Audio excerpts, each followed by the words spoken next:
আসসালামু আলাইকুম।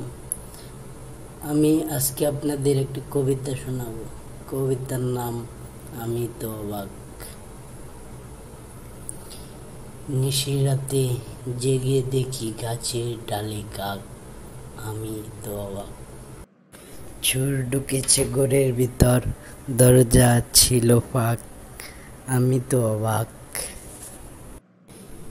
মোবাইল নিল, টিভি নিল, রিমোট না হয় থাক, আমি তো অবাক। পাচ্ছে যা তা নিচ্ছে ভরে, দুই হাতে রিমোটই করে, চোরটা তো নির্বাক, আমি তো অবাক। সব মালামাল বস্তা ভরে, চোর পালালো চুরি করে, যাক না চলে যাক, আমি তো অবাক। ভয়ে শরীর শিউরে উঠে, না জানি আজ কি যে ঘটে, আবার ডাকে কাক, আমি তো অবাক।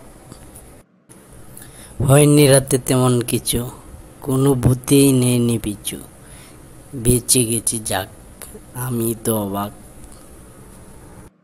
সকালে দেখি পুরো পাড়া মারছে সবাই ব্যারেক সারা, মানুষ যে যাক যাক, আমি তো অবাক। দেখলাম আমি মারতেছে তারা, সুরটা নাকি পড়ছে ধরা, সুরের মাথায় টাক, এবার তো আমি পুরাই অবাক। তো কেমন লাগলো আজকের কবিতা? যদি ভালো লেগে থাকে তাহলে চ্যানেলটি সাবস্ক্রাইব করুন। ধন্যবাদ।